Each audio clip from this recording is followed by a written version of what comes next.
right, let's go ahead and let's start World War One. Um,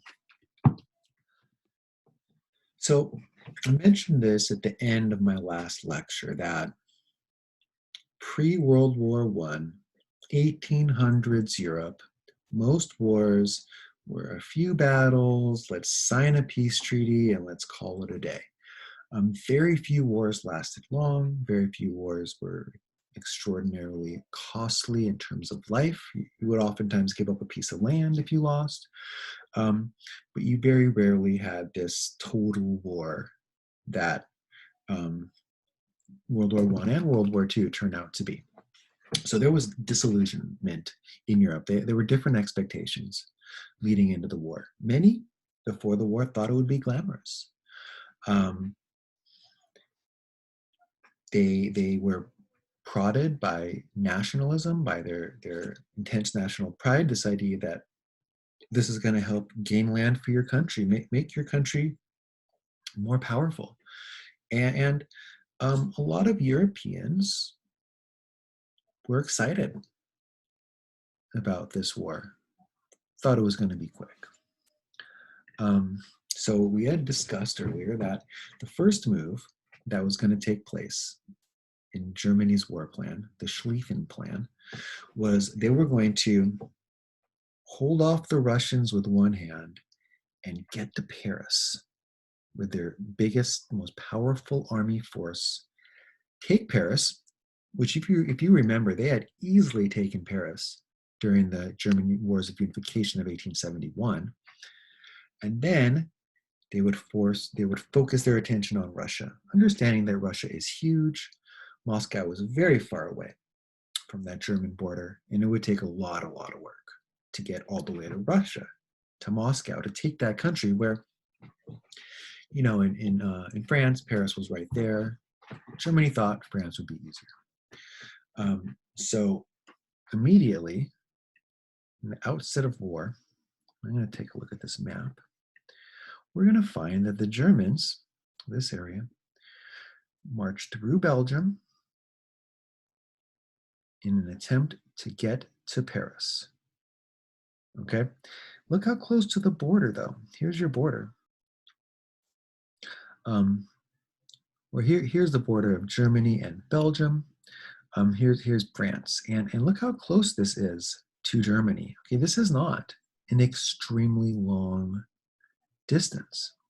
And again, they thought that if they could get in there,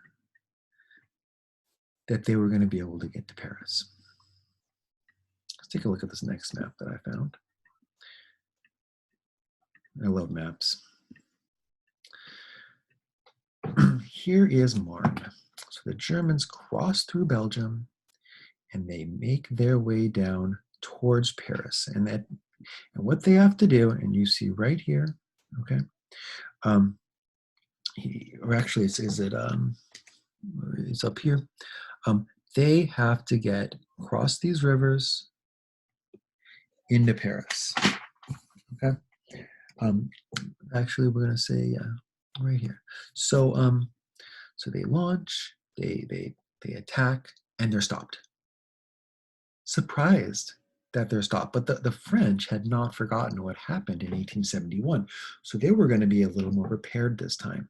And after they stopped the German advance, this 1914 German advance that you see here in the red arrows, they immediately start to build a line of trenches. Okay, this line right here you see in brown is going to be where most of the trenches are. Okay, now the Germans did advance further at one point. You can see with this darker brown, but they're going to get pushed back, and we're going to have a series of trenches laid out from the Alps, right here in Switzerland, all the way to the North Sea. And it's not just two trenches, these 10-foot deep holes that went 1,000 miles across, barbed wire on front, machine gun turrets. They had multiple trenches that so if you did lose one trench, you could fall back to the next trench and hold your ground. 100, 200 yards, maybe 400 yards behind that trench. Okay.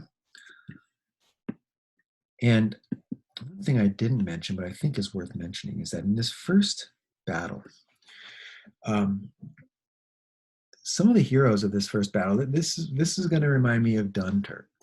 If you've seen that movie, and we'll talk about it when we get there, we'll bring back to this point. But there weren't enough French soldiers to stop the Germans at the river. And a river is a great place to stop an army, right? Because there's only one bridge to get across. It's hard to cross the river. So a call went out to all of the taxi cabs and all the private citizens of Paris to please pick up some soldiers, drive them to the front line and drop them off. And the French taxi cabs became heroes for dropping everything else they were doing, picking up as many soldiers as they could, dropping them off on the front line, coming back. The trains were also rushing soldiers to the front line. And because of this, they held. The line held, and the Germans were stopped. If it weren't for the private citizens of France bringing soldiers to these front lines, who knows how World War I goes? Who knows how if there is a World War II, different history is written. So the French taxi cab drivers kind of saved the day here. Neither side could gain an advantage because of these trenches, and they ended up building trenches from the Alps, the border right here, Switzerland and France, all the way to the North Sea. Over the years, the trenches got more built up, and we're going to get into that story further here in a second. But let's stop and now say, well, what happened at the beginning of the war in the East?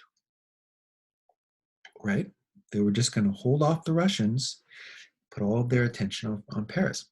It didn't work. They didn't get Paris. So how did that go down? Well, at the beginning of the war, Russia attacked Germany twice and lost. Russia, though, did attack Austria-Hungary at the city of Galicia and won and pushed the Austrians out of Serbia. In May of 1915, thinking that the Russians and the British and the French are going to win this, the Italians had seen the French hold off the Germans. They saw the Russians taking land here. And let's take a look at this map. The Italians are going to switch sides.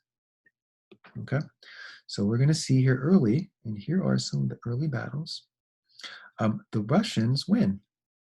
Okay, they win some early battles in Austria-Hungary. The Russians come through, and with the help of the Serbians, they push the Austrians out of Serbia, and they redraw some battle lines. The Italians, thinking again that the West is going to win, and also thinking to themselves, I want some more land here. If I go against Austria, I can get a little more of this land that they felt was historic Italy. We'll switch sides in May of 1915.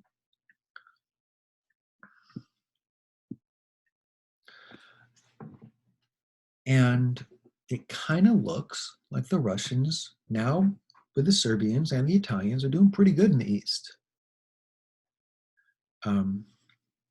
Bulgaria, which is this area here, joined in